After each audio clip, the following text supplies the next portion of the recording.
We should be live. Welcome on into the Nontendo Podcast featuring Eeowna today. I'm so happy to have you. I'm so glad we planned this so far in advance. All right, we need to talk about it really quickly. So welcome on in, everybody. Ham was supposed to be here with me today. I'm very sick as well. And unfortunately, Ham had to step out just moments before the podcast went live. And I'm talking like 10 minutes before the podcast went live. But my dear friend Eeowna was in my YouTube video that I posted today on my eShop video on my main channel. And I was messaging her saying, I hope you liked the video. And I was like, oh, while I'm here messaging you, do you have a free hour and 10 minutes to do a whole podcast with me so I'm not alone? And you said yes instantly.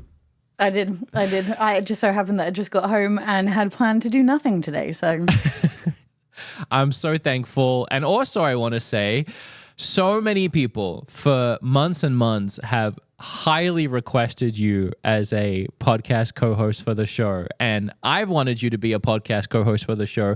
I've wanted to do an episode with you in person for the longest time, and I didn't want to do remotely with you. You're in London. You're in England. I don't know whereabouts, actually. Yeah, we're parted by a giant sea, There's a which giant is kind of sea. rude, and a lot of hours. Yeah, which makes doing an in-person one more tricky, but I wanted to figure it out. But I'm happy to do it here with you today. And it actually is kind of cool for a lot of reasons. It's almost what's the word? For so many things coming together at once in a beautiful way. There's a word for that. I'm dyslexic. I'm not the one for you.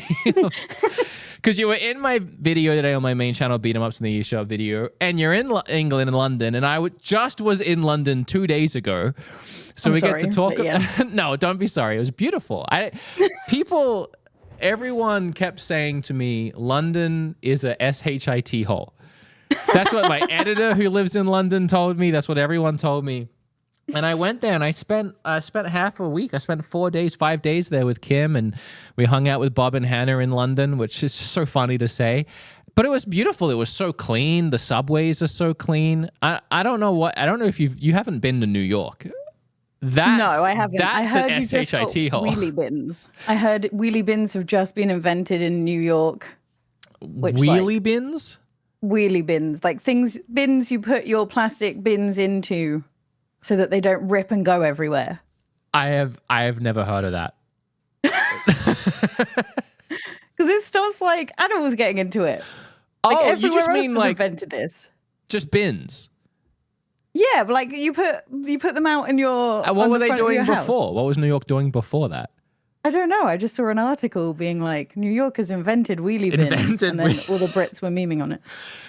Usually in New York, they just throw the trash on the side of the road, which, to be fair, I've seen that in London too. There's just bags of trash on the side of the road. Serendipitous was the word I was looking for. Also, chat. Thank you so much for that. And Monado Max with a $10 super chat. So glad to be here for another live. Thanks, buddy. I appreciate you. Oh, you're doing surgery in 2 weeks? Okay. Well, good luck with that. I want to... Also, it's not Eeowna. I should probably say it correctly. I'm fine with it. It's made up. Our little cute way of how I pronounce it. How do you pronounce it? Well, my in real life name is Eeowna. Eeowna, thank you. It's such a lovely name, and I've never heard it before. And I phonetically try to read the way you spell it for your content, and it just, for some reason, my brain just sees. Am I the only one? Do other people call you Eeowna, or is it just me? Yeah, I get Eeowna, Eeowna a lot. Okay. I go by Eeowna. Anything's fine. The reason I went by Eeowna is, one, if you Google Eeowna, it gives you the island in Scotland that I'm named after. And two, some people read it as Lona, and it's like I get insulted every single time. The capital I, it looks like an L. So I went with something that didn't have that confusion on the internet. Okay, I see that. The double E. Usually when we have a guest on, I like to do a lot of research and have some questions to ask you. But since this was just spare of the moment, how would you describe yourself as a content creator? Very cozy game, very fun and bubbly. You stream on Twitch and you have a YouTube channel where you do some similar content to mine. I've seen you do like 10 cozy games. I think even on Switch, worth buying, right? Like very. Yeah, I mostly do Switch. It's only been recently that I've dabbled outside of Switch, mainly because, the Switch is the Switch right now. So every now and again there's only so many videos you can make with like, I like this game, but it was ported terribly to the Switch. So every now and again, I like to dabble outside of the realm of the Switch right now. Now, why do you make content that's so Nintendo focused? What are your inspirations? So I've been a Nintendoer for as long as I can remember. It was like the only thing I gamed on till I got a gaming PC like 4 years ago. So I had the Game Boy, I had the GameCube. I have many memories of playing that with my brother and my dad and all of that stuff. And the Switch was the first console I ever owned that was my own. Like I had a Wii and stuff, but that was always joint with my brother. And somehow I was never player one despite being the older sibling. But so the Switch has been my love. It's what I game on the most of the time. It's been less so recently, but yeah, I think that's for everybody. Me too. And I started in lockdown with my channel because I was doing a PhD in chemistry and the labs got closed. And I was like, I always thought of doing a YouTube channel. Why didn't I just give it a go? I wonder how many content creators came out of lockdown, right? Like how many careers were made by COVID? Yeah. Thank God for COVID. Like, that's what I've always said. Yeah, I think it birthed a lot of us because I wouldn't have had the time if it wasn't for. In another life, if COVID had never have happened, I'd be out there doing a chemistry. We wouldn't even know each other. We wouldn't even be friends. We wouldn't. We wouldn't be here today. I'd be doing a chemistry. I didn't even know what chemistry job I'd be doing. Oh, it would have sucked. Why do something practical and smart that might help enhance the world when we can just make YouTube videos at home? I got my doctorate. I'm done now. I'm done with science. You're very smart. You're smarter than me, I'm sure. I don't know. There was a lot of fires in the lab. Okay, well, I've played The Sims. It happens. It does. Okay, so no like content creator inspirations. It was just like a. Well, I watched a lot of your channel. Yeah, no, that's what I was trying to get to. I watched a lot of your channel, and I was like, I like Nintendo Switch too. I'm just going to talk about some games that I love. I always say I don't really do reviews. I just say my opinion.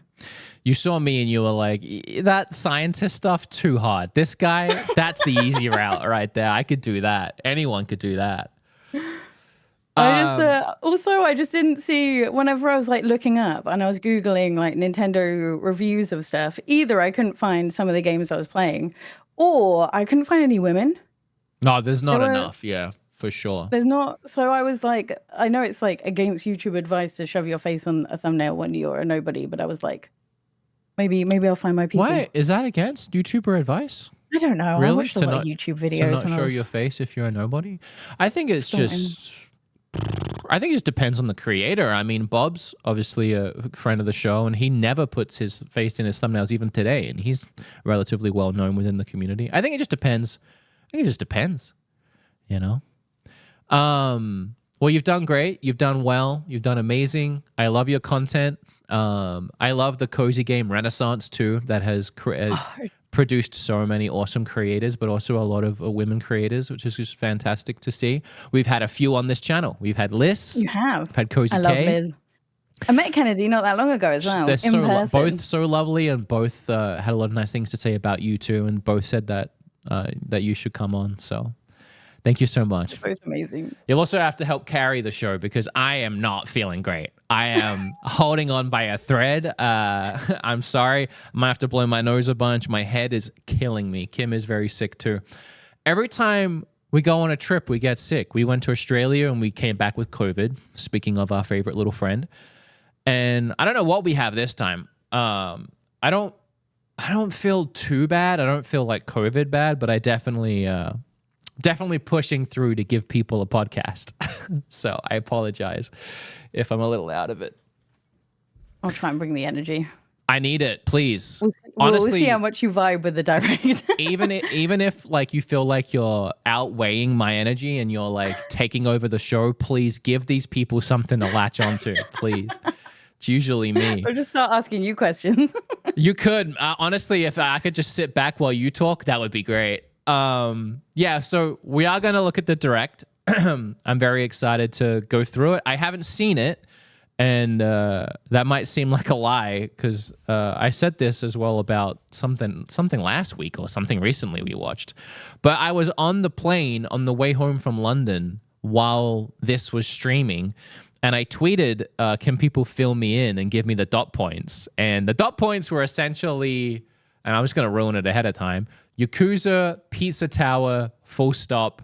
That was it, 40 minutes for that. People seemed very disappointed. Again, I haven't seen it, but I also don't know what people were expecting too much because we get this every partner and indie showcase that people like no AAA games, SAG, and it's like, did you not read? A twofold thing. As you said, it's a partner and an indie. What did you expect? But also, like, we're in the last year of the Switch. It's 2024. Like, everything's slowing down. I'm surprised they're still doing these events. Obviously, the wild part is they were mentioning games coming to the Switch in like spring 2025. I know, I saw that. Someone screenshot me a game that they were excited for, Tales of something or an RPG or something, and it said 2025. And I was like, that's so funny to me that they're still showing Switch games coming 2025 It's almost scary. It's almost like that's not it, right? Like with more 2025 is going to be a good year, right?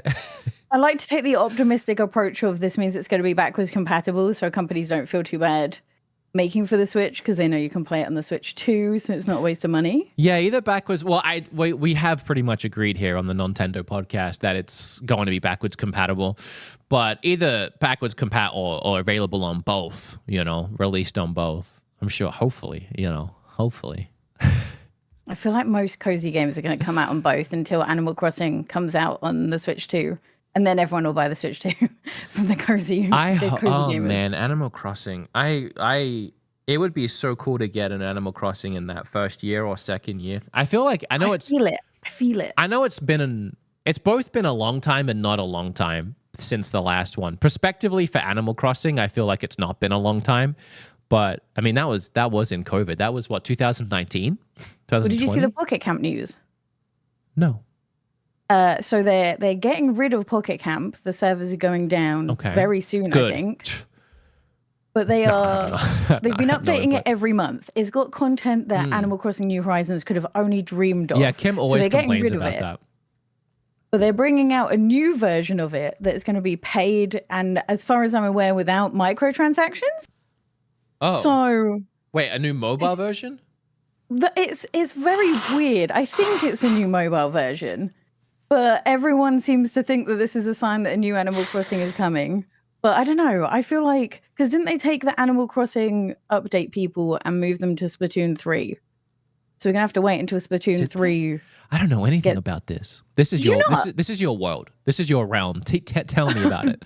So when they stopped updating Animal Crossing, they pulled that team so that they would work on the constant updates for Splatoon 3 instead. Oh. So when that stopped, Splatoon shift. 3 started to get in full swing. Okay. So I'm kind of judging it by what Splatoon 3 is up to as to whether they start pulling those people for Animal Crossing again. Well, chat pointed out it's been 4 years. So if we get an Animal Crossing within the first year or two, that's 5 or 6 years. The thing I find wild is the fact that there hasn't been a AAA cozy game since. We've maybe had double A's that have gotten closer. Yeah, I'm trying to think. I mean, tons of indies. I mean, the cozy game scene is flooded with games. There's too many to choose. I think it's getting mainstream.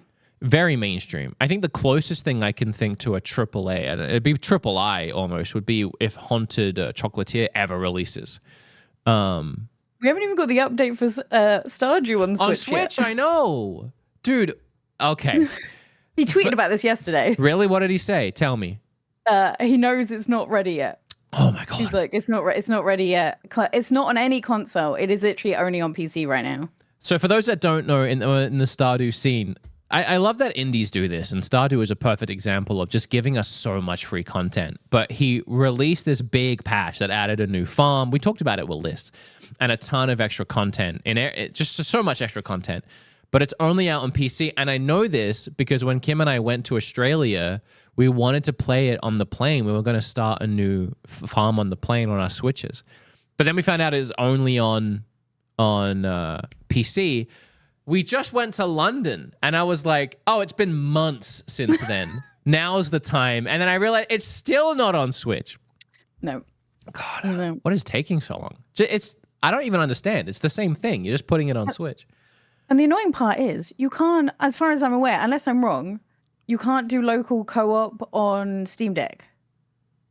No, you can't. No, we looked that up because I have 2 Steam Decks, and I was like, well, I could do it that way. But you need a Wi-Fi connection and essentially, Wi-Fi LAN it. And if you're on a plane, you can't do that. So, it's not like a Nintendo only thing. Do they have like a patent that means no one else can do it? No, it's not that no one else can do it. It's just that when they develop something for the Switch like that, they know that people are going to have multiple Switches and they're going to want to Bluetooth it. I just don't, because Steam Deck is just essentially a portable PC and you're running the PC port. The PC port doesn't have that option because you would just do Wi-Fi or something like that. So it's just not integrated. I think they could integrate it because, I mean, Steam Decks have Bluetooth. I think they have everything capable for it. But yeah, I don't know. They'd have to make a Steam Deck version where you could do that, I think. I'm not the tech guy. We could call up someone, but I don't think it matters. It's such a missing feature. I agree. I think you should be able to sit there on Steam Decks. I mean, it's only going to be in a situation where like you are on a plane or you don't have Wi-Fi where you would even need to do that. But I was in that situation. So I agree. All right. Do you want to go through this direct? Because it's 40 minutes and we're blabbing. I did want to talk about London, but maybe we can do it at the end if we have time. Because I kept it secret too. I only really revealed today that I went to London in the eShop video, and then I posted pictures of the trip. Like last week on the episode, I just said I'm going somewhere tomorrow, and I didn't say where. And I was rudely out of the country in just that 1 week. I know we couldn't hang out. Do you want to quickly see my pictures? Yes. From the trip? All right, give me a second here. I have not set up for this. I'm trying not to dox anything by showing these. All right, let me do this. Hopefully this will work. Here we go. Oh, yeah. Buckingham Palace. Here are some pictures from the trip. So that's in front of the Big Ben, the big boy himself. This was on the second day. We ended up actually walking right up to the Big Ben on the last day and touching it, licking it. No, I didn't. But we had fish and chips at the Big Ben. Huh? And you wonder why you're sick going out. Oh yeah, that might be why I licked Ben. Then here's me, Bob, Hannah, and Kim. This is right near where we stayed. It was so funny, and I didn't talk about it, and so I'll say what happened now. But Bob and Hannah were going to watch Taylor Swift at Wembley, and they told us that they were going, and this was like a week before I decided to go. And they told us they were going, and I was like, oh my God, that's so funny because AEW All In is at Wembley 4 days after that, and our friend Kip is a part of it, and we were considering going, but I just couldn't commit. I was like, I don't know if it's worth us going. But then when I found out they were going, I was like, oh, so if we went, there'd be a day where you're still there when we're there, and we could hang out in London, do some game hunting. I'm like, that's just a memory that I feel like it's just too much of, what's the word? Serendipitous from earlier. Yeah. It was too serendipitous. I was like, let's just commit, Kim. And so I think it was literally 6 days before we left, we decided and booked flights, which is the quickest I've ever just committed to something on like in such short notice. But yeah, we spent the whole day. I've got a game hunting London vlog video coming, and I'm so interested how you found that. I'll keep it safe for the video, but yeah, I'm so glad we did it. Just a memory that was just a once in a lifetime memory. Like Bob and I are never going to be in London together again. Like, that was just really cool. And then there we are in, I don't know what you call this, but it's essentially like Times Square in London. Yeah, it's compared to Times Square, it's very it's cute. It's this one big wraparound screen. I don't think anyone else is comparing it to that. It's just what it felt like while we were there. It's like a little Times Square. This is the King's house. We took a photo in front of that. You can see all these, right? Yeah. Here's us at Wembley. This was when MJF was coming out. We got annoyed. So we have a couple friends in wrestling. One is Jamie Hayter is a close friend. I'm really close friends with her, I think, boyfriend. I don't know if they're engaged. And this was really exciting to see because I don't want to say who it is because I don't know if it's public, but the person that they're dating and I are really close, and getting to go there and see her. She's been away for like a year with an injury. So she came back. I actually think I have a little bit of video of that I shared somewhere that I can pull up in a second. And then we were supposed to see Kip. We went all this way to see my friend Kip at Wembley. And our ticket said the show started at 5, so we got there at 5. Turns out the show started at 4, and we ended up missing Kip. I was so upset. I felt so bad.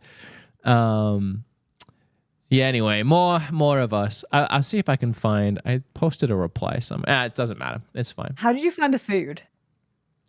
So everybody said that the food in London or the food in England is bad. I don't know. UK is bad.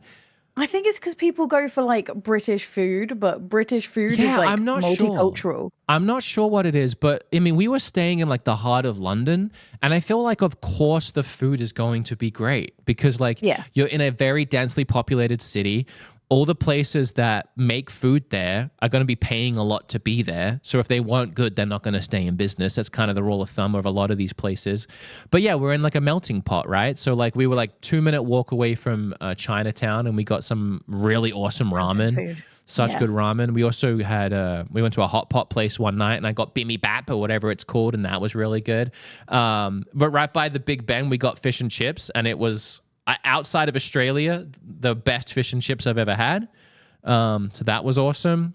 It was all really good. We didn't get to try as much food as I would like, but yeah, London food was great. I'm sure if I like went out into the sticks and got black pudding and haggis, maybe. I haven't even tried black pudding or haggis. So. Maybe not as good. My editor kept telling me to get a Tesco meal deal. Don't know. Oh my God, yes. I didn't get it. I don't even know what it is. Apparently it's a British thing. Yeah, it's like you go into a supermarket and you get crisps, a sandwich, and a drink for like, it used to be £3, but inflation's come, so it's like £3.50 to £5, depending on what you get.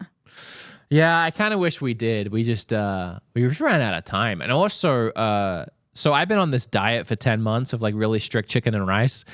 And then we went, and I'm just eating all this greasy food. We got Mexican one night. We got Mexican in London, which was actually really good. We were surprised by how good it was. Didn't really taste super Mexican, but it tasted really good. But one of the things was so greasy, and then I spent the last 3 days of the trip just feeling so sick. I'm like having a horror. Everywhere I went, I was like racing for the bathroom. So I didn't really get to eat much more after that. We wanted to try curry, and I was like, I can't eat curry on this stomach. Simon, can you hear him? He is aggressively screaming at me. All right, we've got to dive into this direct. Buddy, you got to come here if you want to be part of it. Just scream off in the distance. Oh my God. Hold on, I'll start this direct. I'm going to grab him so he quiet down a little bit. I can't believe Hello, everyone. Tell me how the volume is on everything, by the way, World everybody. Showcase and Nintendo Direct Partner Showcase back to back. Oh my God. First up, here's the Indie World Showcase. All right, so this was a direct on August 27. Doing my head in. And they combined the Indie World Showcase and the Partner Showcase in one event, which they've never done before. Buddy. So loud. He does this to me all the time when I film. And I feel so bad because I feel like it's because I'm like talking and I'm like working and he wants to be like part of the action because he only does this when I'm filming. And I feel bad because I'm like, be quiet. But he's doing it because I'm doing it. YouTuber. I know, he wants to be a star. It stresses me out because I feel bad for the listeners. Also, hi, Liz. Liz? Oh my God. Liz, the last in chat. My 2 faves. Oh my God. I love you, Liz. Miss you. All right. Anyway, haven't seen it. I was on a plane. Let's watch it. I waited to watch it with all of you. And Eeowna. I did it. Got it right.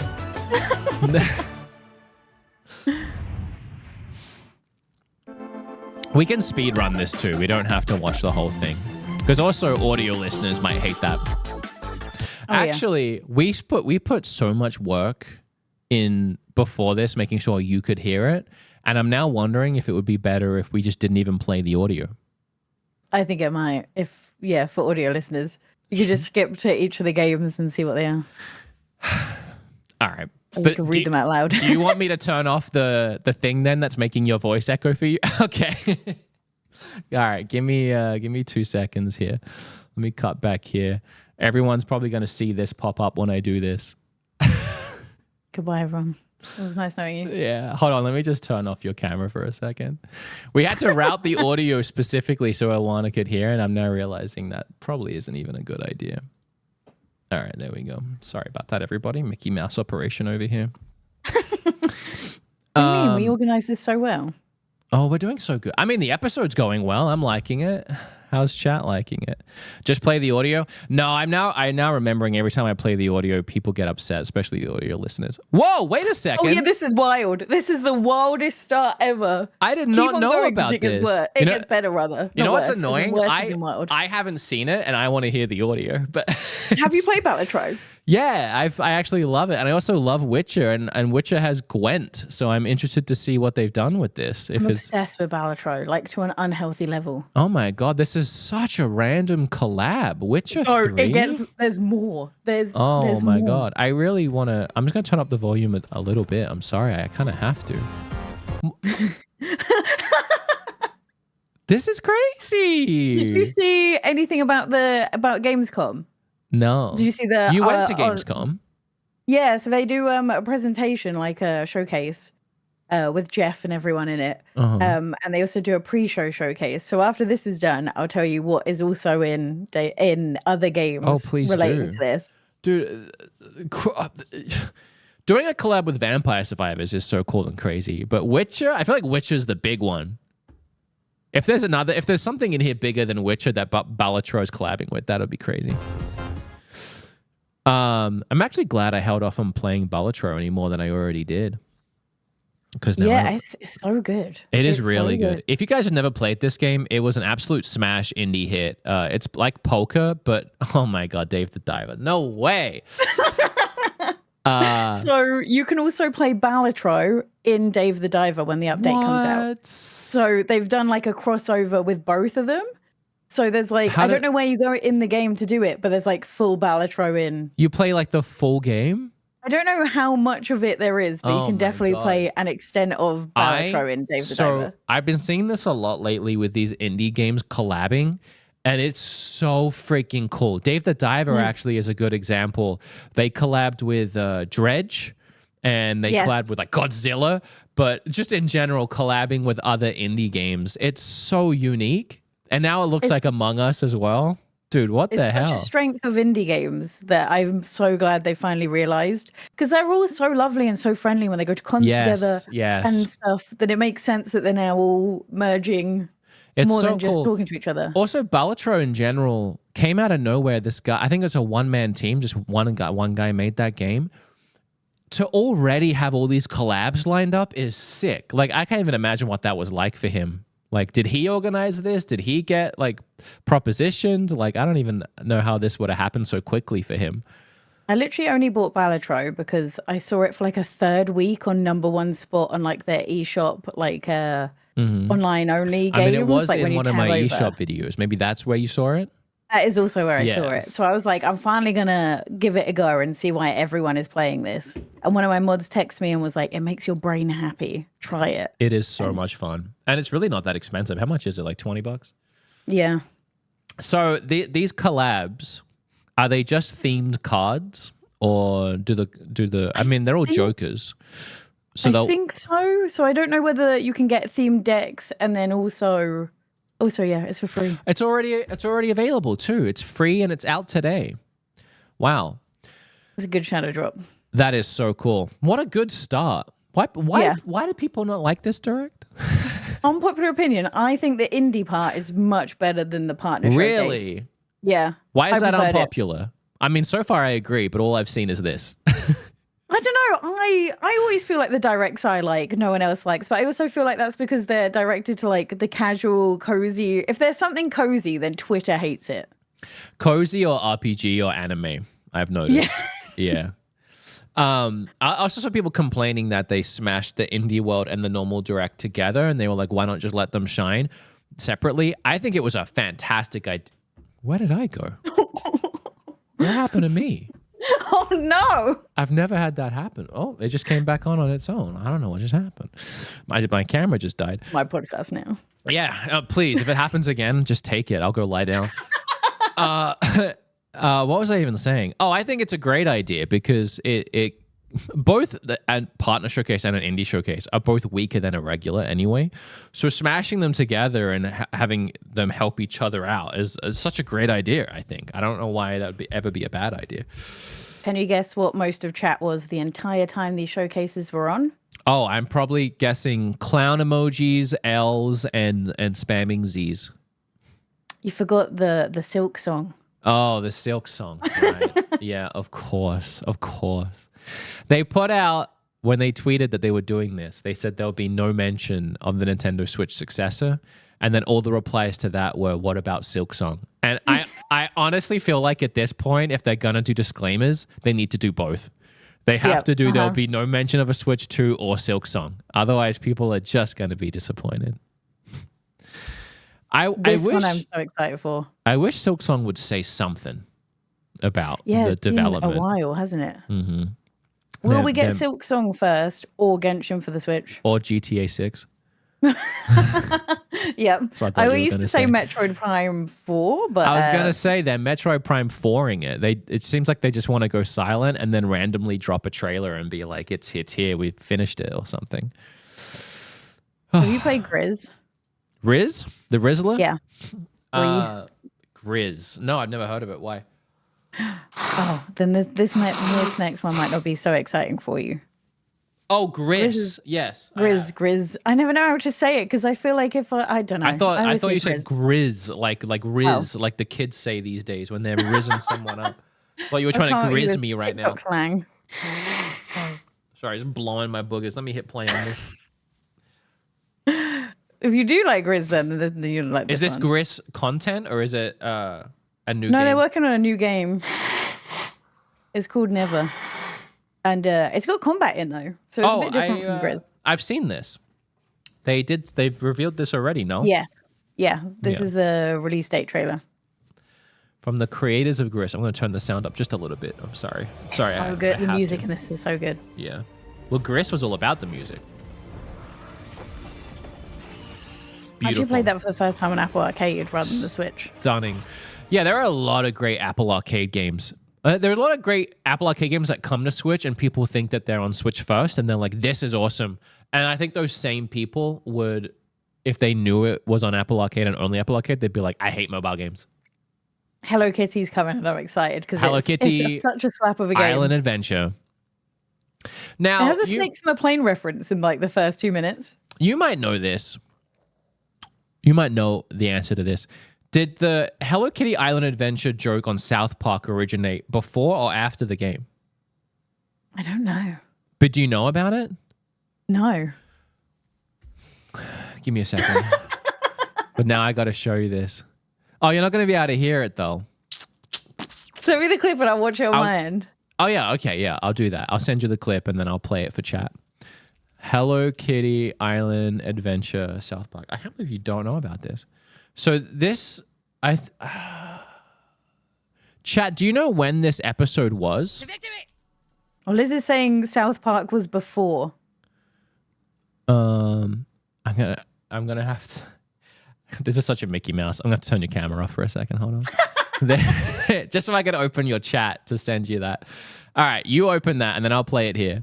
To victory! To victory! I don't play World of Warcraft. Butters, you said you're on your computer all the time. Yeah, but I'm playing Hello Kitty Island Adventure. So when it cuts, that's edited, I'm pretty sure. But okay. But the soundbite is from, I don't know like what year this was, but this was a while ago, 2006. This was 2006. The humor of the game could have been like enough that they went with it. I mean, they had to. I feel like they had to have, like, which is so funny that they did that. Like, that's so funny. It's the theme of the game, though. Like, there's so many references in there that are clearly not made for kids. I think a lot of people see it as like, oh, it's a kid's game. There's a lot in there for adults to enjoy. Yeah, this is off topic a little because it's not in the current events or anything, but this game does look legitimately good. It started as a mobile game, and it's literally it's an Animal Crossing clone, but it looks like they have so much extra that you can do that Animal Crossing can't. A lot more of an actual adventure, like an island adventure. They dared to do what Nintendo wouldn't with the personality of the villagers. They were just like full send. Which is great because the villagers were very surface level. Something that Kim always points out is this game starts, and it doesn't have it here, but it starts like her favorite TV show Lost, where I want to find it actually. I'd love to find it. I don't know where it is, but they crash on the island, right? There's like 4 or 5 film references in the very opening of the game. It's insane. It's wonderful. I don't know how to. Oh, here, this might be it. Maybe. No, I don't think it's given it. Well, anyway, the game starts with them on a plane, and then they go down in like a burning blaze of fire. It's like, it's horrible. It looks so horrible. All right, anyway, sorry. Back to Never. We can skip it, but it looks gorgeous. And if you haven't played these games, it's about the visuals, it's about the music, the storytelling. There's such mystical adventures. Yeah, 5 days after my birthday, actually. Beautiful game. Also great, comes out in fall, and it definitely has those fall autumn vibes to it too. So perfect timing. This game is insane. What is this? I honestly, after watching the trailer, still don't fully know, but it looks insane, and I'm here for it. Kaboot. Yep. It's a lot to take in. I think I was just silent watching this part because I couldn't figure out what I was watching in the best possible way. So it's, for listeners, it's like a pixel art style game. It's giving me Undertale, but with color and a little bit more detail. And yeah, it seems like it's just cutting around a bunch of different types of gameplay and meeting characters and puzzles and mini games. And I'm not really sure what's happening either, but it has so much personality. There's so much to it. Yeah, I have no idea what's happening at all. I can't even tell you what type of game this is. very Undertale coded, but at the same time, definitely its own thing. It's a shoot 'em up. It's a coloring game. I don't know. The more I'm watching it, the more I want to see play that. The spring 2025. Can I say that so far for an indie direct, you are so on point. This is awesome. Yeah. That Balatro DLC is sick. Never looks awesome. We did already know about that, but it's cool to see it. And then whatever that is looks really unique. This is the one that got me. This was for me. I haven't really played much of any Coffee Talk at all, but I did hear about this Coffee Talk Tokyo. Yes. Now you have my interest as a fellow weeb, as somebody who is obsessed with Japan. This is actually interesting. If you guys haven't played Coffee Talk games, why don't you describe it? They are like a visual novel. Mm-hmm. So you kind of run a coffee bar, but you run it at night, so you don't have that many customers. And even though you don't leave your space behind the bar, all the customers that come in and talk to you kind of describe what's going on. So the original games were in an alternative version of Seattle. And it's where like orcs exist in there, all the fantasy creatures are in there alongside humans. And you find out things like the politics of the world, everything that's happening. And then you get to see the people get to know each other, help each other out in their lives. Mm-hmm. But one thing no one ever mentions enough about Coffee Talk is the game is 1, self-aware, 2, has different endings based on the coffees you serve to people, and 3, changes the number of times you play through it. Oh, that's actually interesting. I didn't know that. The game recognizes that you're in you're replaying it. Oh, wow. And things change. That's really cool. Also, you make coffee for people, which yes, you make, and it determines their fate essentially. So they have a good ending and a bad ending, dependent on what you serve them, and if you figure out what they like to have, what drink to give them at a certain time. Yeah, I'm definitely way more interested in this now that it's in Tokyo. I'm not famously not a fan of graphic novels, which I get some crap for at times, but you can't love everything, and graphic novels have always just kind of, for lack of a better word, bored me to tears. But this one does look interesting, and I think it's a mix of how good the story seems to be and the writing, but also you are making coffee for people, and this time it's in Tokyo. And there's a lot of things here that are screaming at me, if you're not going to like this graphic novel, you're probably screwed. So yeah, this is probably I've been enjoying Tavern Talk, but yeah, this is the thing that got me into visual novels. Yeah, I'll definitely give that one a shot. Then Sea of Stars DLC, which... So you knew this was coming because it was in the Kickstarter. Yes. I didn't know that, actually. You just taught me that. Thank you. I said yes like I knew. I did not know. No, I didn't expect DLC at all because I finished this game and I felt like it was a very complete package. And I got to be honest, I really wasn't... I don't want to sound mean, wasn't looking for more. It was such a perfect, complete package that I felt very satisfied.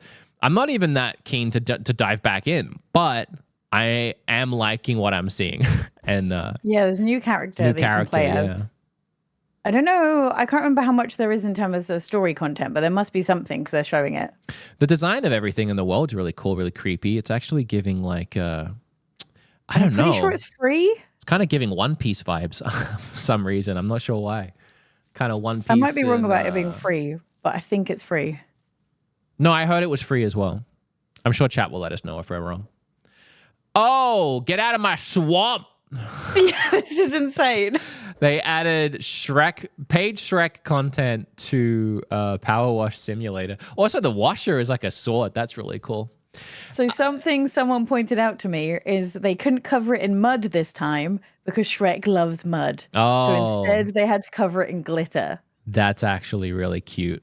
I like that a lot, actually. That's really cute. I will say a couple things about this game. It is deceptively fun. I do like it. I bought it on Steam to play on Steam Deck, though, because visually, and you can kind of see here on Switch, it looks really rough. Yeah. And something about this game and how calming and soothing it is, I wanted better frame rates too. I wanted it to feel smoother. I just wanted to be more relaxed. And it runs like a dream on Steam, and it's just a little chunky on Switch and looks a little chunky. But if that's how you're gonna play it, it's fine. It's fine.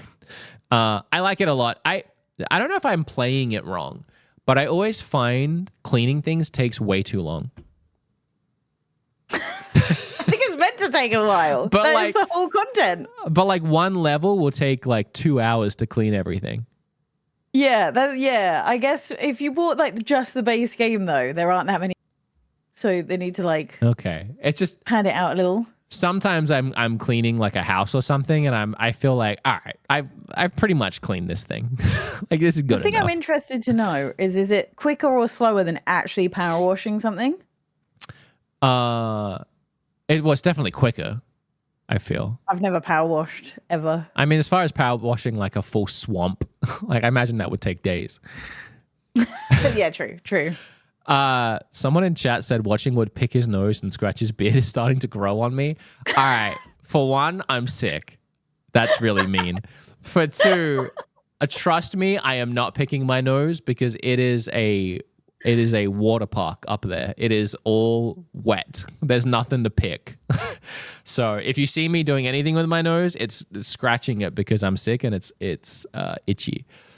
But in saying that, if it's growing on you, I hope you like it. All right. We got to be quicker here. Morsels. And there's a cat, so I'm already liking it. This is another game where I don't know what to say because I don't know what was happening. It's a lot. Oh, it's so funny. It looks like the other game too. Like a high definition of the other game. Oh, I love that guy. Yeah, there's a lot happening. Wow, the animations and character designs are really neat. Looks like it's card based. Yeah, no, it looks. I like how it has like an old TV scan filter over the whole game too. Kind of gives like an old Game Boy feeling. The way the frog just like noms on the. Oh, the character design and animations are fantastic. So I guess it's like a kind of isometric card based at times beat 'em up style, maybe with a story. A little bit of a Frogger element to it. You know what? Shoot 'em up. I can't really tell what it is, but very unique art style. I love that. All right. In the interest of time. Indie Direct Snaps. Oh, I heard about this. Date everything. This is wild.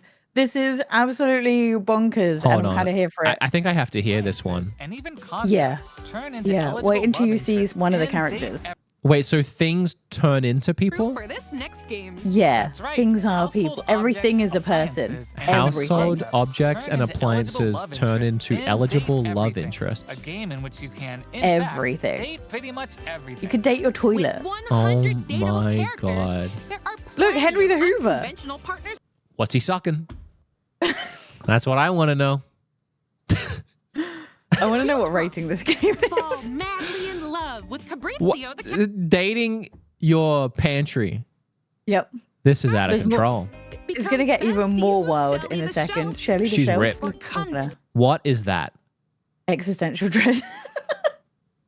Oh my God. It looks like that dream guy, but buff. Despise What is that? overwhelming What did that become? What did that come from? sense of I don't know. existential I don't know. I don't know. Wait, is it actually your own existential dread? I have no idea. I assume so. Can And I fall in love assume with a they're lamp? dateable. I saw says- someone said you could date a toilet.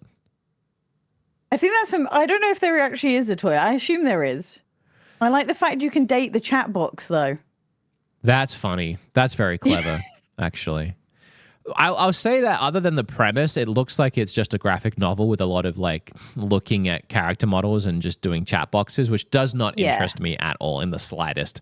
But the premise does actually very, very think much the- intrigue me. It's all in the dialogue. If the dialogue Yeah. continues to be funny hours into it, then I think it could be a good game. Sometimes sure, I yeah. find with these, like, they can get a bit old. Like the premise gets a bit old in the first few minutes. Yeah, I can see that definitely getting old. But I don't know, maybe not. We'll see.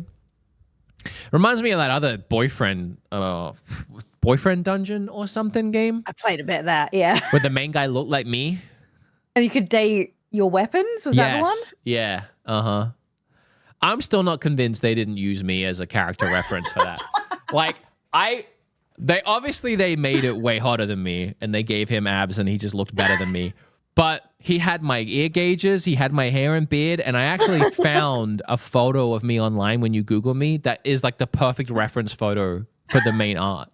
I think I tweeted it at some point. I don't know where it is. I don't want to sound play it? conceited. I know the cartoon version is hotter than me, but it just, I swear, I looked at it and I was like, that's me, I think. Dream Daddy? Was it Dream Daddy? Did I play it? No. I did, out of protest because I didn't get paid. Fair. All right, what is this? Next one is, This is cool Peglin. too. I heard about this. So someone described this to me as a roguelike RPG Peggle. Yes, that's how they describe it as well. Oh, really? Power of pegs. Now, So, like, I loved Peggle. Did you play I it? had a homemade version, I think. Oh, really? So Yeah. I had Peggle on my PC when I was a kid, and I was obsessed with that game. I can't remember what it was I'd always try and do because you wanted to end with a certain amount of balls or something. I don't know. But I just remember playing it to death, and every time you're beating a level, it doing that ha ha hee ha ha ha ha ha, like the hallelujah music, whatever it was. I think I'm getting Peggle confused with the in real life version where you like drop a marble down and there's like nails. Yeah, I think that's And it's what got inspired Peggle. Yeah, I had that at my grandparents. They had a homemade version in the garden. Yeah, I'll bring up Peggle. My God, and the unicorn and all the different characters and their abilities. Oh, dude, this I do level, remember this. level slapped. If you could get the ball on the exact right point, you could, with one ball, you could hit them all because it would just get stuck in the middle. Oh, and it's playing the music right now. This is so nostalgic.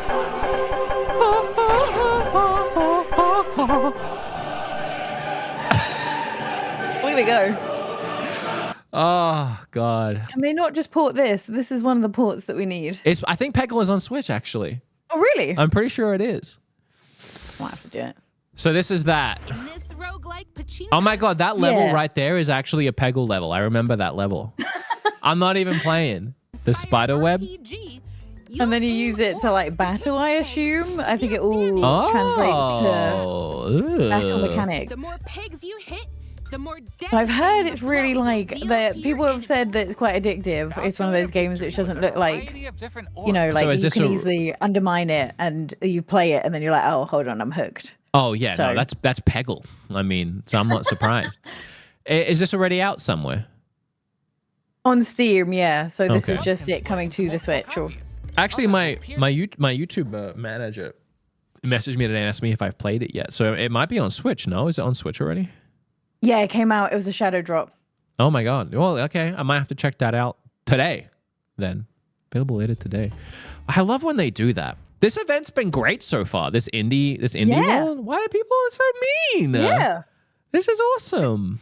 I think the partner showcase is worse. This honestly might be one of the best indie directs. Yeah, it slaps. But indie directs normally 20 minutes, or are they longer? Because I wonder if they like pick the best of the best for both instead of elongating either of them. I don't want to speak out of turn, but I feel like they're always between 10 and 20, yeah? I think. Yeah. Because this one's strong. This one is strong. I don't know about this. This isn't speaking to me. Chat were going wild for this when this came out, so I feel like this is a fun Wobbly game line. to play. I haven't played it though. I'm really not a big fan of this. This is a whole genre of like weird little guys that control terribly, and they wobble around, and you have to fight the controls and compete with people. I hate this whole genre. I don't know why. Like the Fall Guys of it all, even the Human Full Flat or the Gang Beasts, not interested. So this one, Really? yeah, I can't. I don't know why. It just again, one like a graphic novel just doesn't connect with me. It's because fair. I want a game to have tight controls. That's like, I feel like that's what I want. I want a game to have tight controls and I can feel like I can master them and get really good at them, and they're really responsive. And I hate when the controls fight me the whole time. I feel like inherently. I suck at games, so I feel like it gives me a level It playing gives you an field advantage because everyone- everybody's struggling. Okay, I see. Yeah, that. exactly. So I come from the different area of like, finally I stand a chance. I feel that. Okay, then I love it. I changed my mind. I changed my mind for you. But I haven't tried this. I think it's already out on PC, and I haven't tried this. It's butt ugly. I got to be honest. It is hideously ugly. I hope it runs well on the Switch I can't imagine it running bad. because it needs to. It needs to. Yeah, it needs to. This is hype. I've never played this before, but I've loved watching people play this. Like my favorite Twitch streamers all play this together. I don't know if I've ever seen or heard of Pico Puck 1. Have you not? It was all over like YouTube and Twitch for a bit, where everyone was like collabing. And It's not like a Nintendo game. It looks like something that could have been on like a DS or something. I assume Pico Park 1 was on the Switch. I've never. I haven't played it, I missed this. Well, You can play this. I think up to 8 people can play this together. Yeah, there we go. It's got like a only up vibe, or like a chain together vibe of those games that are releasing a lot recently, where you play with friends and you try and climb up or solve puzzles together. Yeah, And they look it's like they're very all tied much, together too. One person can screw you all over, so it caused a lot of chaos. The how basic it looks is reminding me of games I used to play back in the day. I don't know if like I'm thinking of MS-DOS or Commodore or what it was I was playing on, but like that screenshot specifically just is taking me back to a simpler time, and it's giving me weird nostalgia. It's so basic, it's so rudimentary, but I guess, the premise is simple, but with the right people, the Yeah, for videos sure. were fantastic. yeah, so similar to games like Among Us, like the game itself is just a means to an end. It's the people that make the game fun. So the thing that was hype about this announcement was it's the announcement of the second one, and it's dropping as an exclusive. Oh my god, and it's today. Or timed exclusive on the Switch. And by today, I mean 2 days ago. Man, pretty much all of these were like shadow drops, huh? Yeah, there was a lot of games that released that day. Shovel Knight, Shovel of Hope DX. Now, there's so much Shovel Knight, Colin something. What is this? I've never gone to Shovel Knight. Okay. I'm not like played like the first one. I don't know what all the Colin. Oh, what is this? Have you not heard of Europa before? It's such a cool premise. The demo made me cry. What? Oh wait, like, that's not hard, but I think I did play the demo of that. Yeah, it looks okay on the Switch. I was actually they dropped a demo on Switch like several months back. Yeah, I know. I did play this, I think, or I watched my friend Scooch stream it. Maybe I was pleasantly surprised by the Switch demo. Actually, it looks beautiful. I remember it being kind of average. Like the demo was like very. I don't want to use the word rudimentary again, but maybe I'm misremembering because this. I looks like to awesome. hope this is Switch footage, but I'm not 100%. I think so. I think Nintendo might have a rule that the footage shown has to be on Switch because. Oh, really? Well, because I see so many games like the power washing one using Switch footage when. Yeah, true. If they were able to use anything else, you think they would? This was their release date announcement. Oh, when was it?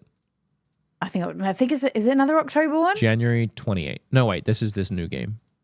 Yeah, Cuisinaire. October 11th. There. One day after my birthday. What are you getting me? You got indies. What am I getting you? Clearly indie games because they're all coming out in October. I'll take them. This is like Bastion. Cruisiner. This is one of the ones coming out next year.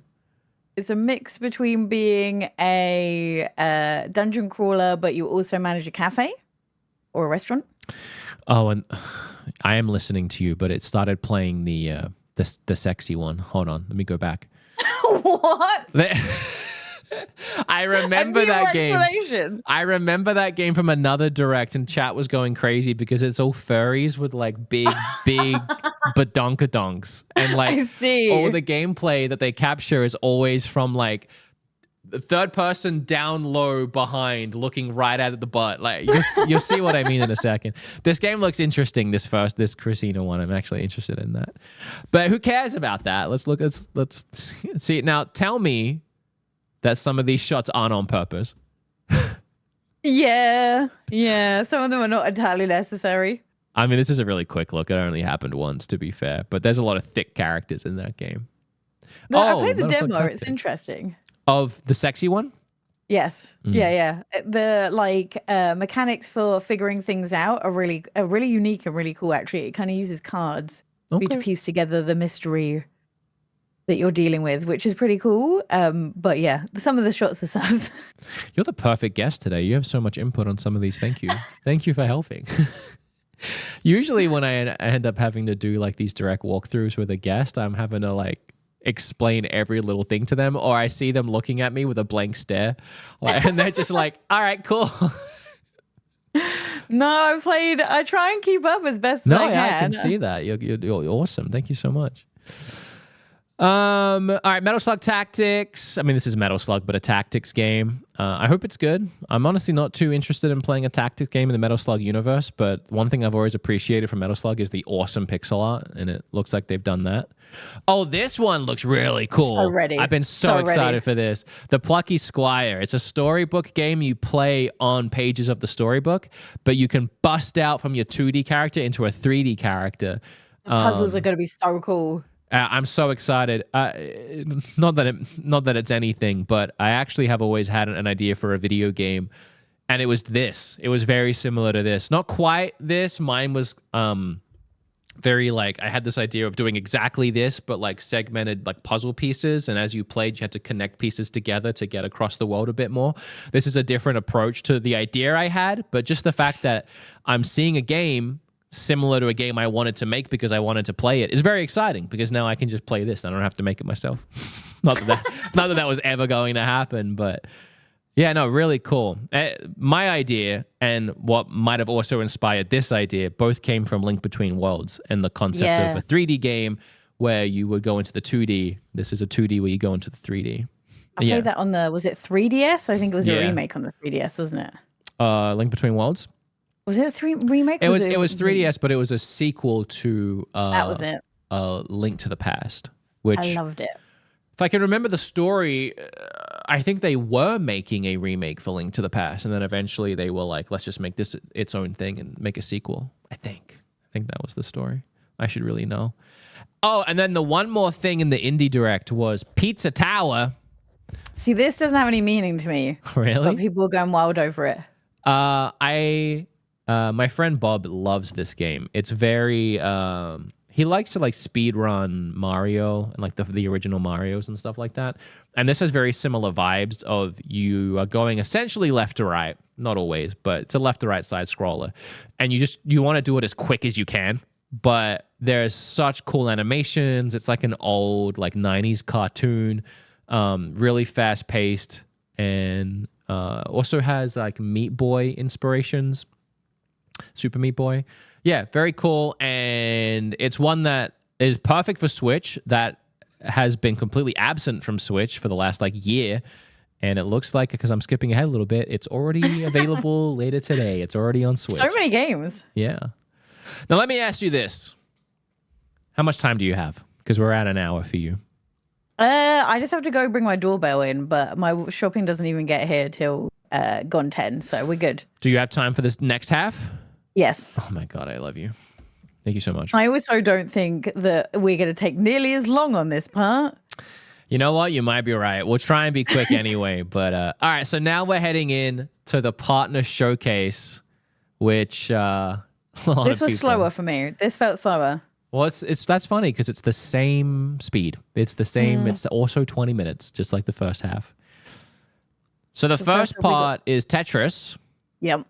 Lots of Tetris. What am I looking at here?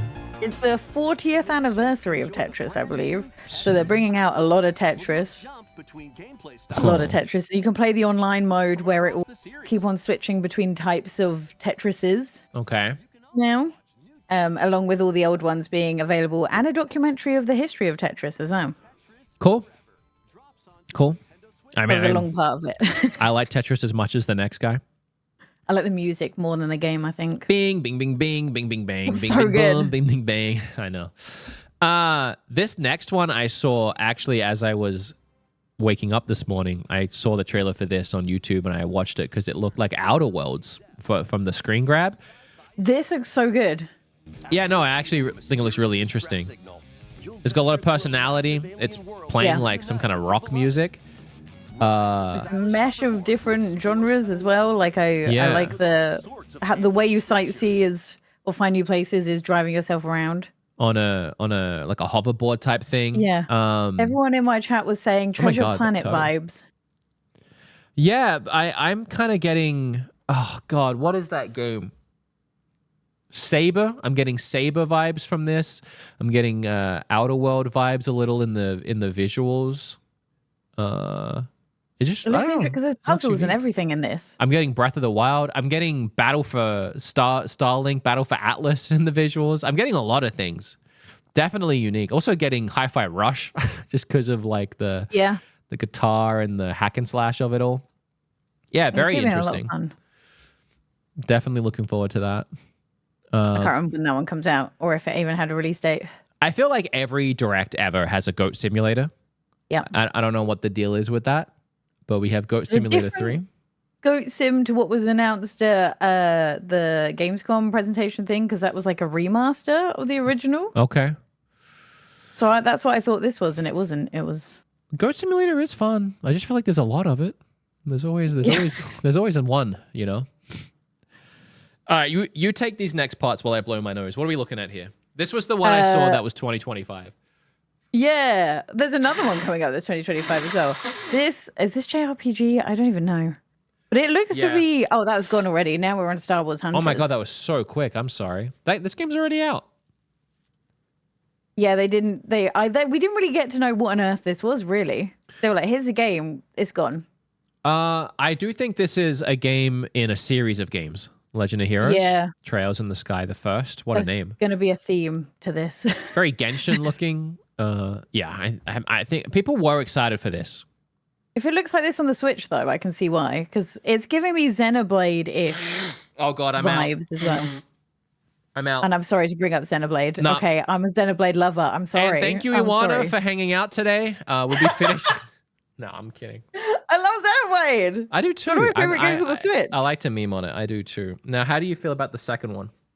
Not as good as the third one, for Not sure. as good as any video game, period. I actually, right, No. well, if you filter out the noises when they battle... If you And filter you out the like- battle noises, if you filter out the stupid little furball guy and everything he says ever, if you make him Japanese... Close your eyes in some of the cutscenes and your ears sometimes. It's really good. If you just ignore Like- half of the game and you make sure to get 30 hours into when it gets good... I like the overall story, though, even though I didn't understand the ending. And I even Googled the ending, and I still don't understand the ending. There's nothing to understand. It sucks.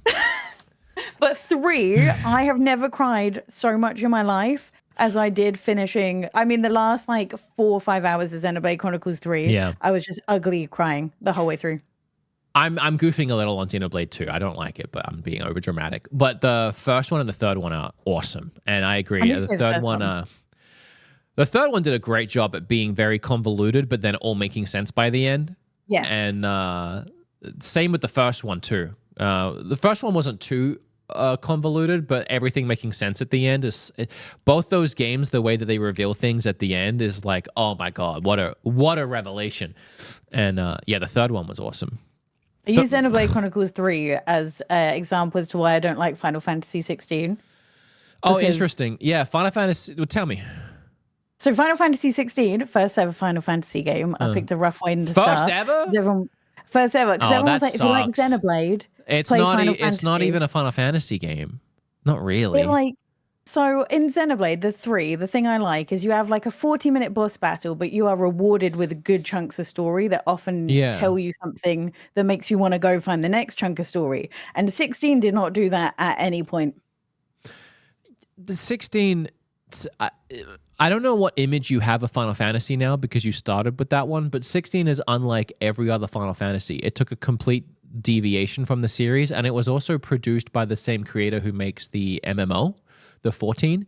So it kind of blended MMO elements with an action Xenoblade type game, and it wasn't really interesting. It was okay. It had fantastic music and cool fight scenes, but the combat was very rudimentary. I've used that word 3 times today. I usually don't even use that word.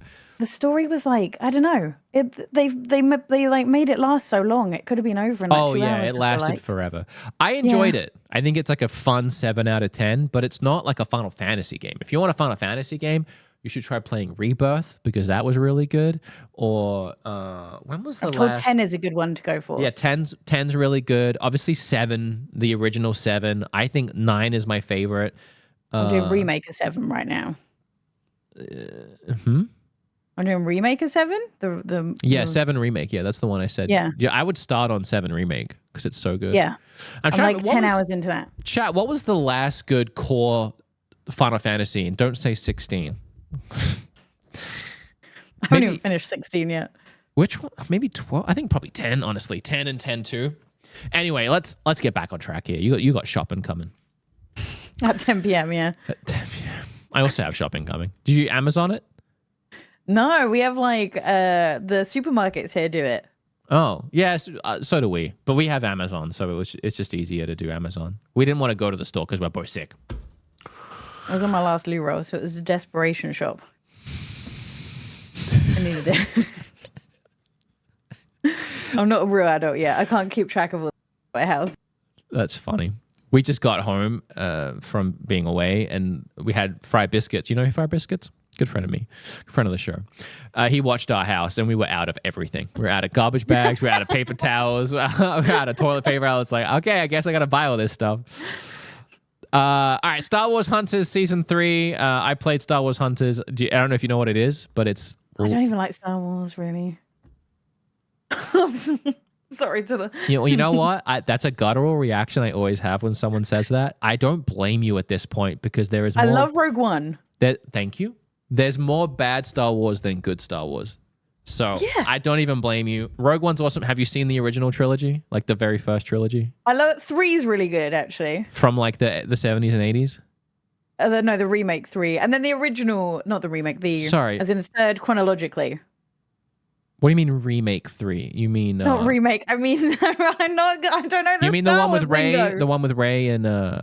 The third one chronologically in the full Star Wars. Okay, so the the one made back in the 80s. The sixth one made, yeah. I forgot what dates Sixth were. one, you are I'm getting old. confusing me so much. The sixth one, you mean, God, I forget the names of all of them. Rise of Skywalker. Wait, what was with the Phantom Menace and everything?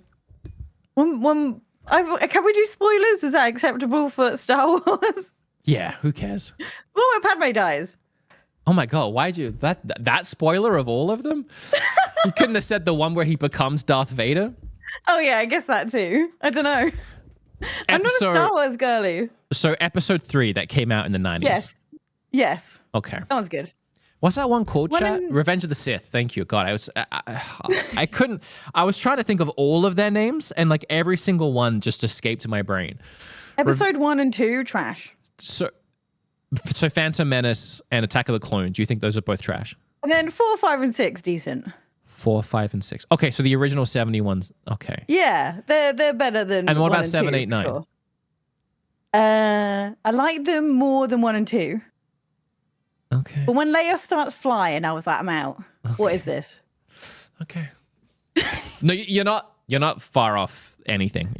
I think you're spot on with all of it. I do like Phantom Menace, number 1, just because of nostalgia, but also Darth Maul, I think, is like the coolest character in Star Wars.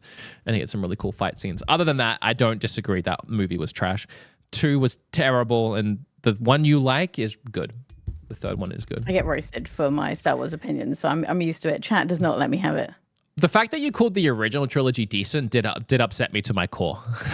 But I didn't say it was amazing. Decent is better than bad. So. Well, I had all the things spoiled for me by that point. Nothing was like, oh my God. That doesn't matter. You know? It's fantastic films. It's like, the ending of that Bruce Willis movie, but it's still a good movie. What's the movie? They were so chill Sixth about Sense. siblings kissing and almost dating, and it was a different time. It was a different. We don't talk about that. Why is that what you focus on? 3 movies, 9 hours. You focus on the siblings kissing. That says more about you than it does George. I watched it as an adult, and I was like, "What is this?" And then no one brings it up again. Well, they didn't know at the time. They didn't know. They didn't know they were related. They just thought they had a connection. They did. They did. Blood. All right. We got Stalker, Legends of Zone. Who cares? We're so distracted at this point. Worms Armageddon, Anniversary Edition. More worms. God, they could have at least given it a fresh coat of paint, no? Yeah. No, Maybe I'm missing something on that. Disney Dreamlight Valley. This old game. This old guy. Kim plays this every day. This game. I'm so torn. What are they adding here? What is this? What is it? Encanto. I didn't know Encanto was in it. I didn't know Simba was in it either. Yeah, he's been in it for a while, but there's more. They're going back to Lion King again. I think they're going to Tiana as well at some point. Are these all new? Because I don't remember seeing Isabella. That was last year at some point. What's her name? Her name's Isabel, right? Mirabelle. Mirabelle, yeah. We don't talk about Bruno. Neither does Dreamlight Valley. No, well, they can't. Legally. They split up. Okay, the thing that tore me about Disney Dreamlight Valley is they put in Wall-E and then they made Eva pay DLC. That sucks. You want them together, you got to pay more. The thing that upsets me and Liz the Lass and Cozy K and everybody and you about this game is that it was supposed to be free. Yep. And then they changed their mind and then they made it $30 and added and paid kept DLC. the microtransactions in it. Yep. And didn't change a thing. No. And in fact added probably more. Every Cozy creator I have on, we're going to complain about that at least once. But yeah, no, it sucks. I agree. Also, I don't think I did. I hope I didn't. But they offered me a sponsorship and I ended up saying no, I think, because I asked them a question about microtransactions and it never really gave me an answer that I liked. So I just passed on it. Pretty sure I didn't do it. I'm really glad I didn't do it now. I didn't do it. Did I, chat? I'm pretty sure I didn't. Because it would suck if I promoted it and being like, hey, this game is going to be free eventually. And then they change their mind. That's why I feel terrible as a creator as well. Because I kept on telling people, don't worry, it's going to be free. Hold off, it's going to be free. And I feel like I lied for a company. Well, you didn't. I mean, you did, but you didn't know you were lying. Yeah. Which is the best kind of lie. It's like a rough spot as a creator because like, it's not, I know that people know I wasn't actively lying, but so I told people I was the one passing it on. Yeah, no, I agree. 100% sucks. Yeah, it's sad. It's because they're money. I don't know. We're going to hungry. see from Palia whether it's sustainable to actually be free, though, and giving their layoffs. I don't know. I think the free model is very sustainable because you see all of these companies doing it, and they make so much money off microtransactions. I can hear Simon coming back yelling again. I spend more on in-game clothes, though, than I do in real-life clothes. I can't... That's sad. that took me a second to process. Are you serious? Yeah, I don't spend money. We need to not do that. We need to not do that.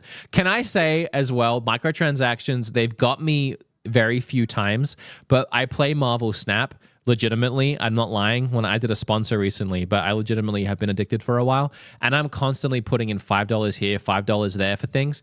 And they had this pack for $60, and all it was like in-game currency and like a card.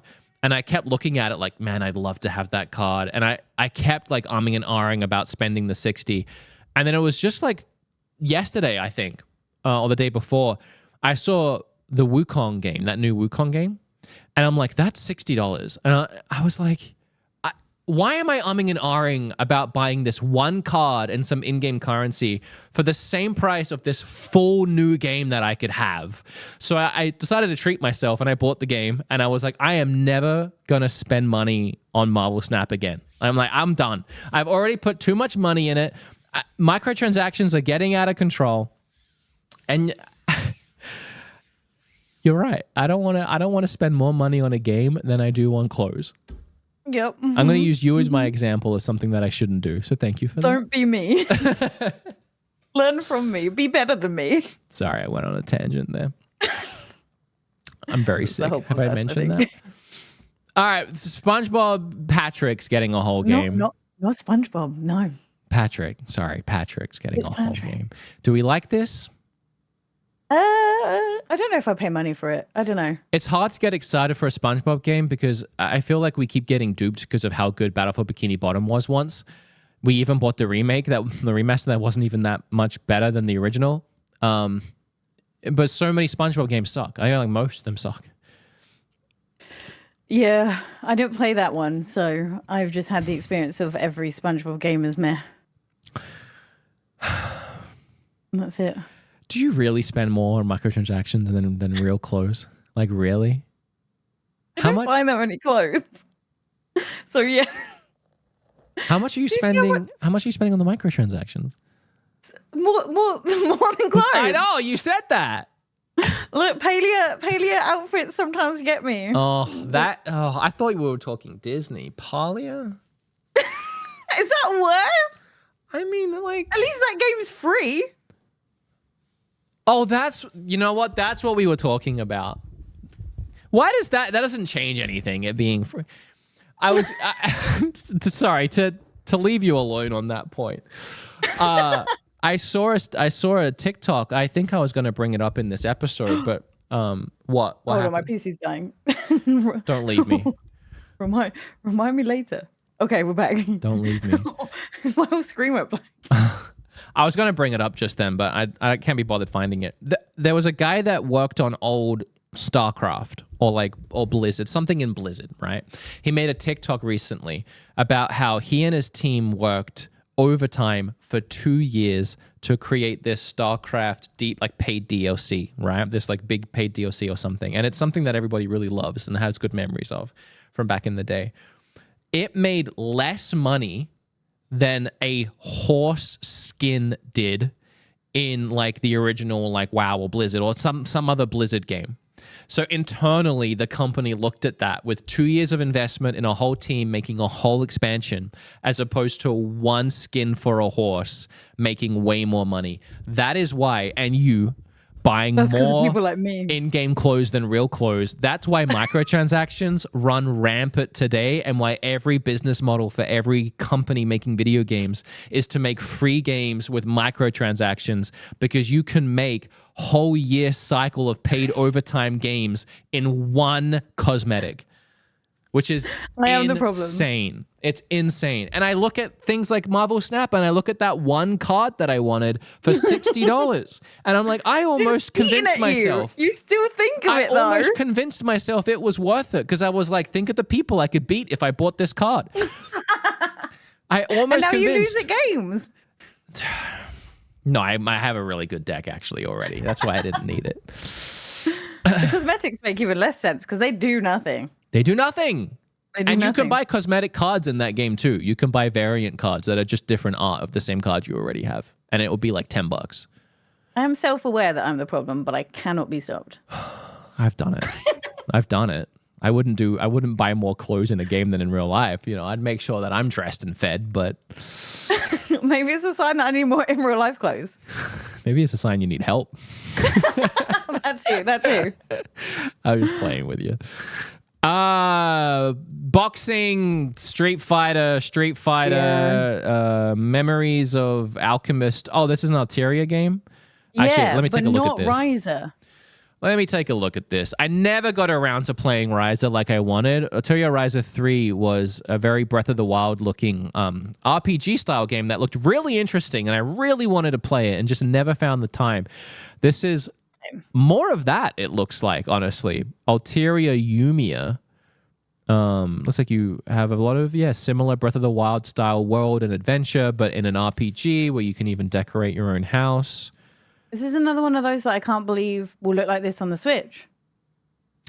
I can believe it purely because Alteria Ryza 3 ended up looking like this. And it's not too dissimilar to Xenoblade 3 and how Xenoblade 3 looked. No, these games are pretty well optimized. I'm not... Yes, a new person, I think. That's interesting. Honestly, I don't think the Alteria Ryza games need to be played subsequentially, whatever the word is. I think they're kind of Final Fantasy. But this being a whole new character makes me even more inclined to be like, I could start here. Because I still haven't started anywhere. We knew about this, just looking at the title, Suikoden 1 and 2 HD Remaster. So we're just getting a look at that, got to be honest. I love this style. I love the HD 2D. I like it too, but I was about to say, got to be honest, I've seen it done better. This is a little flat looking for me.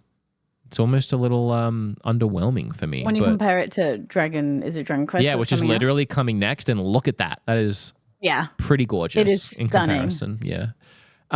But I've never played Dragon Quest, so this is going to be my first one. I've played 11, and that's it. And this is the first 3 games redone in a beautiful art style. I'm very excited. Also, somebody told me on Twitter when I asked for a breakdown that they're adding a new job class into this game.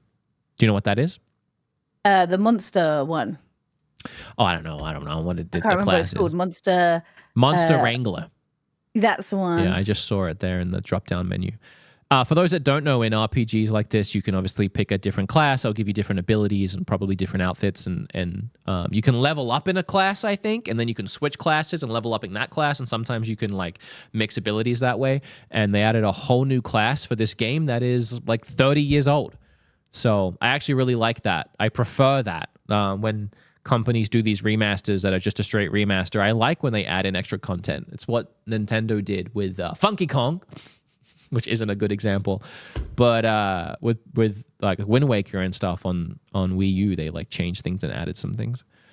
I just like when remakes don't feel like you're playing an old game, like when they modernize it to the point where you couldn't tell. Yeah, I agree. All right, and then we have some Castlevania stuff, some Sid Civilization stuff, Tales of Grace F remastered. I don't really know what that is. My Sims Cozy Bundle. This is pretty. This is a rough direct. Retro re-release. So they have very tactically avoided the words a remake because I don't think they've done anything to it. This My Sims thing? Yeah. I never played My Sims. Is that a Wii thing? Seems like a Wii thing. This is a Liz the Last thing. This is a Liz the Last? Is she in chat? Can we patch her in? Can she join Discord? Manifested this by playing every single one of these games. Oh, you know what? True. So I never played these, but everyone seemed to lose their minds over it. There seems to be, for at least cozy gamers, a huge thing. But as you can tell, it's not much of a remaster. It's more or less the graphics straight up taken and put on. Also, I was told you can buy this on PC for $20 and this is $40. right now. I feel like this is currently out on PC. That's Switch apparently. tax for you. I wouldn't be surprised. Yeah.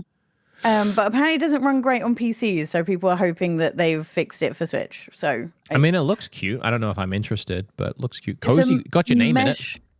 Mesh between Sims gameplay and Animal Crossing is how a lot of people describe it. All right. Well, Kim might like it. Liz is here.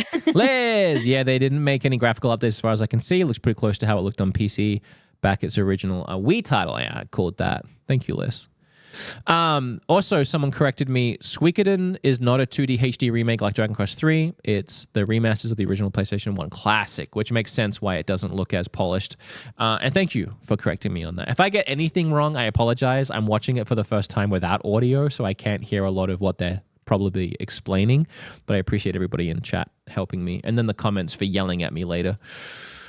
Final Fantasy... FNAF. Sorry, Final Fantasy. I meant to say FNAF.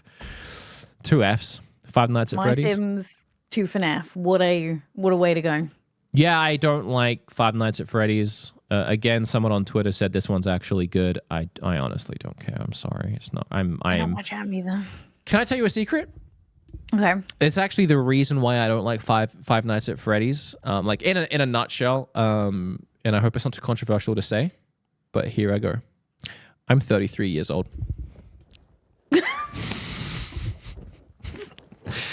I'm gonna get it for that one. I'm gonna hear it later.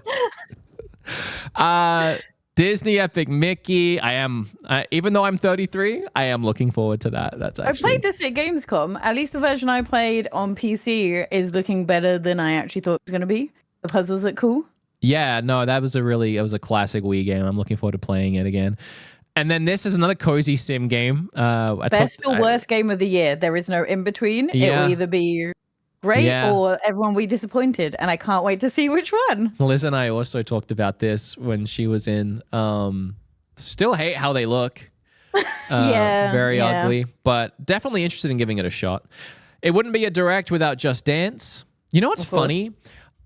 I said at the start of this, I feel like it's a good idea to merge these two directs. And the reason why I said that was because I felt like it gave the indies a chance to like get some more eyes on them. I honestly feel like they merged these directs so that the partner showcase didn't look so bad. Yep. And that the indies it's would not good. help. No, it's kind of very not good. It's not as fun as the indie one.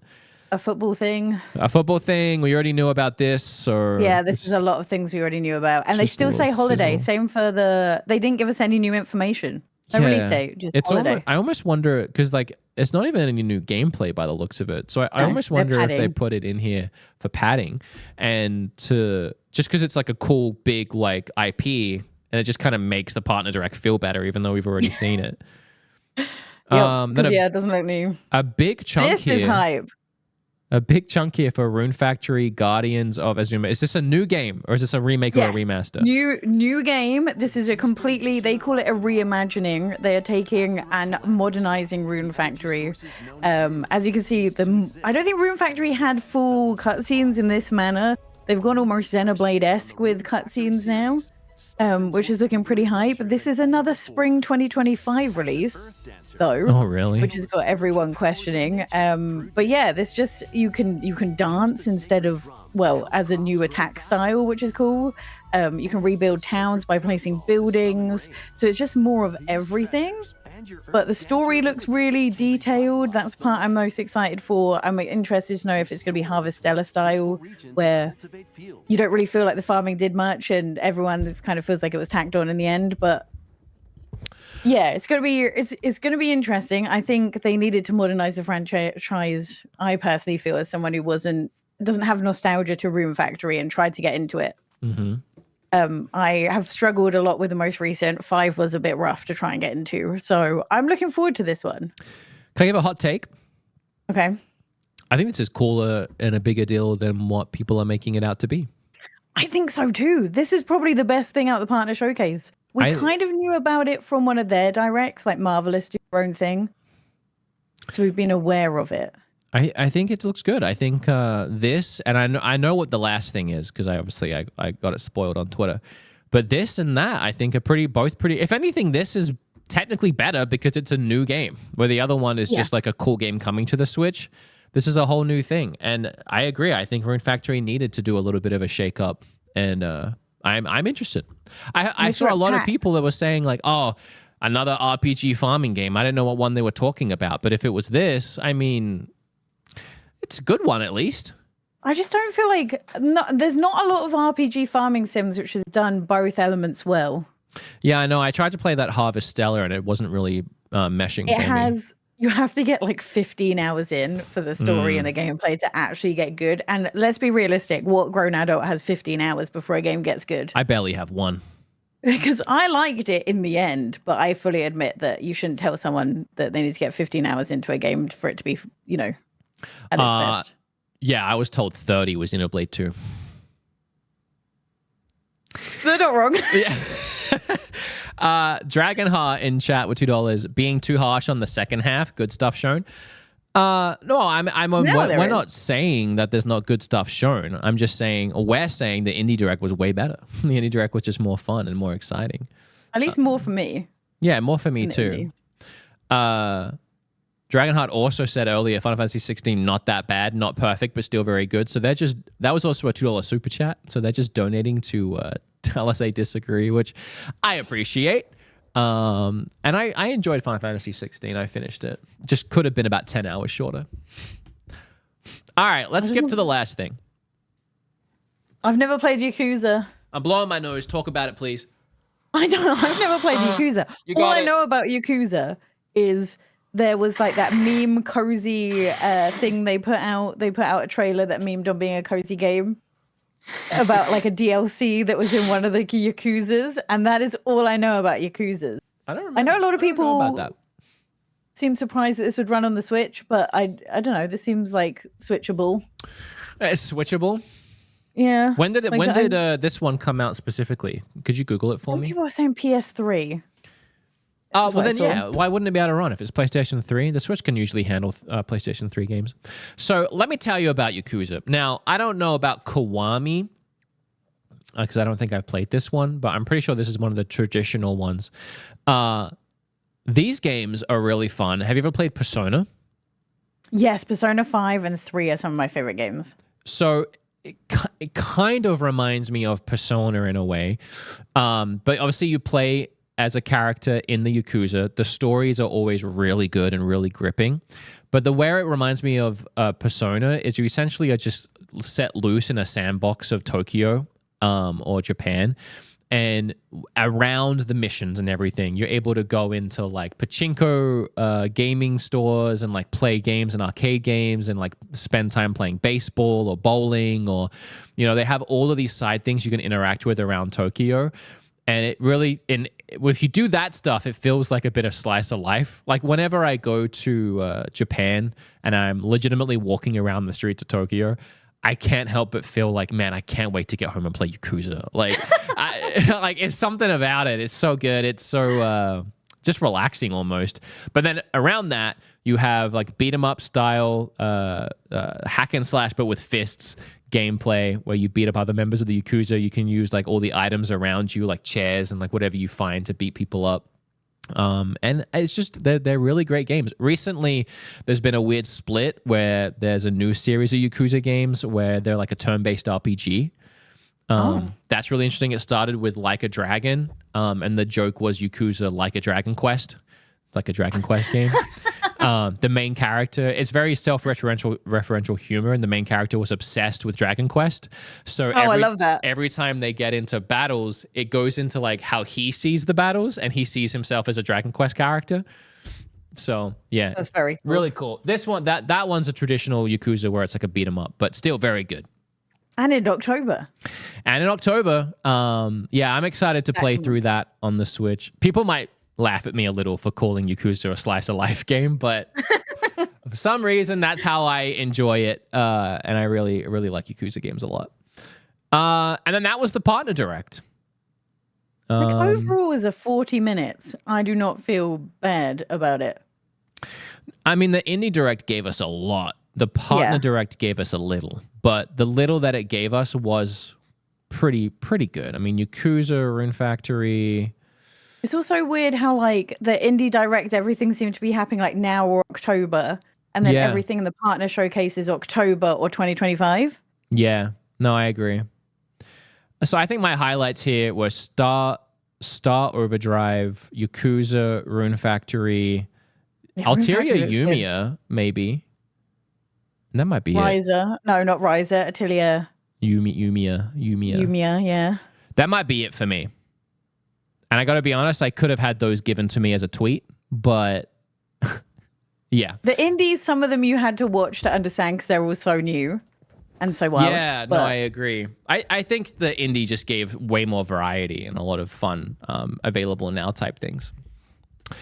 I always feel like I have to hedge what I say because people get so into directs and defending directs. Like, I feel like if you like it, that's completely fine. But people get so passionately defensive if anybody says it wasn't good. And I don't know what that is in people. And I get it too. I mean, the other day before we all went to London, I was watching Bob stream. This is the third time I've mentioned him. And I told him he needed to get a crumpet. And he Googled crumpet. And he was like, oh, that's just an English muffin. And I was like, no, it's not. But he kept doubling down that it was just going to taste like an English muffin. And for some reason, I was getting so irrationally pissed off that this, this hypothetical crumpet muffin that he hasn't had is upsetting him. So I understand. You're 100% right, but I know, thank you. I understand wanting to defend something that you love or that you liked, but it doesn't change what it is or how you interacted with it. Like, I feel like I have to have this conversation every time I give my opinion on something, but I actually think we liked the indie more than what people are saying. Yeah, I also think we have quite broad gaming taste though. Like, there's not a genre I wouldn't touch per se. Like, I've given a good go for most of them. So I feel like if you have genres which you're like, no, I wouldn't touch that, then maybe you. I feel like that was most of the second half for me. It was a lot of games that have already come out that I already know I'm not playing, like Disney Dreamlight Valley or what have you. Yeah. Five Nights at Freddy's, etc. Or things that like I'm just not interested in. And I feel like this is like the 10th time we've seen Civ 6 in an event, the 3rd time we've seen Lego. It was more of like an information blast than it was a fun, exciting event. Let me read a couple of these super chats and then we can wrap up because I want you to be able to go get your food or whatever it is you had delivered. It's been fun though to do the first. I mean, this is only my second podcast ever. So really, you've done great. It's very scary, but no, you've done so good. Chat, how good has she done? Let me read these. DJ French Fry with 10. First time donator. I want us to thank the team for bringing Eeowna on. The team was me last minute. I put her on the Google form. Yeah, so many people we did a Google form of so awesome. What guests do you want to see in the future, and you were one of the most requested. Oh, thank you guys. Thanks sharing your platform with all these amazing girlies. We love our girlies. We love our girlies. You literally have had all my favorite creators on. And now we've had the best one. You say that to everyone. I say that to every girl. Oh no, that's my shopping. Oh no. You can go. You can grab it. I'll be like 2 seconds. That's okay. I'll just thank these people. I'm so sorry. No, you're okay. Dragonheart with a $5. You asked for the last brilliant Final Fantasy game, not counting the 14. Yeah, I wasn't counting the MMO, but that would, I think, be the last one. Phenomenal Final Fantasy 7 remakes. 12. Yeah, I was thinking 12. I haven't played 12, but I've heard so many good things about it. I just didn't want to say it not having played it. But yeah, I did hear 12 was pretty good. And that's also on Switch. But I don't think we should get Eeowna playing 12 as her next one. I think she needs to start with 10. I think 10's a good place to start. They're just bringing it up. Oh, so they're not there yet? No, they just bring they have to go up many stairs. Let me wrap this up then so that you can get out of here. We've been going We've been going longer than I planned to because I don't know if I said this, but I'm sick. Are you? All right. So, guys, thanks so much for watching and listening to this episode. I'm going to do a bonus episode. I'm not going to ask you to do that with me because you've already spent so much time with me, but we do a bonus episode over on Patreon for 30 minutes. So I'm free after like 5 minutes of bringing my shopping in, to be fair. If you want to do it. I'll be up for it. Oh my God, look at you. All right, so Eeowna and I don't know if I can ever do it. I like Eeowna too much. Eeowna and I are going to do a bonus episode over on Patreon. So if you're a Patreon, you can come over and check that out. It's only $5 and you get every single bonus episode, which at this point is like $120 or something for the low price of $5, including this live one we're about to do right now. And I want to talk about my London trip a little and give some spoilers for that before my vlog comes out. Thank you so much. That you go do that. Thank you, Eeowna, for joining us. Sorry. As she leaves, I want to. I came early. I want and the Elgato no stick. I wanted to be here for the goodbye. Please go check out Eeowna's channel too. She really does make some really awesome and wholesome content. She's live so much as well on Twitch. So if you just want to hang out and vibe with her on Twitch, she's there all the time. That's actually how I watch her primarily. But she also has the YouTube channel where you can watch a lot of videos she does very similar to mine. And I highly recommend it, especially if you got onto watching Liz's content or Cozy K's content and you're looking for more cozy content from an awesome girly. Please check her out. I'll leave links down below. My head is killing me, guys. I pushed through this. I actually feel like I did a decent job at not looking too sick, but my head is on fire. My legs are jelly. Oh, sorry. I don't know why I keep getting sick every time I travel. I don't know what's doing it to me. I appreciate all of you. I love you all so much. I'll see you next week for an episode. I can't even think straight. Like, comment, subscribe, rate it if you want. Now I'm just stalling a little, hoping she gets back so she can say goodbye, because I feel bad ending without her. Do I wait? Should I wait? I'll wait. I feel like now I've waited too long not to wait. Hold on, let me pop the Patreon scroll at least. Sorry there's no music today either, right? Oh wait, that actually might have it queued up from when Ham is here. Ah, look at that. Look at that guy.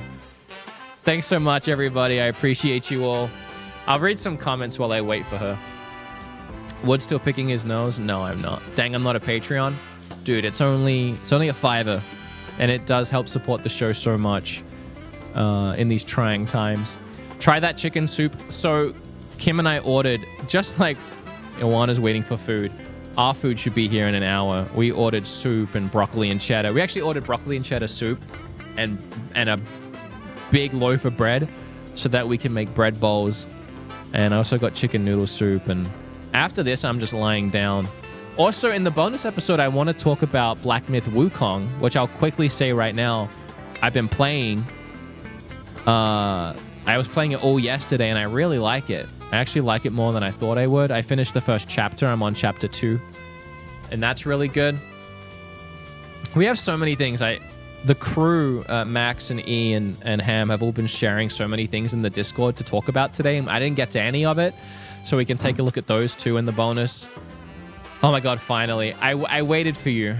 She can't hear me yet. I'm sorry. That's okay.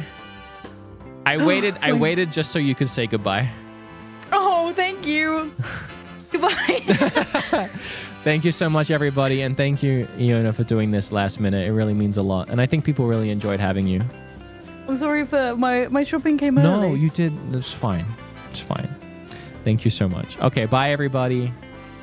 Let me hit this. Bye.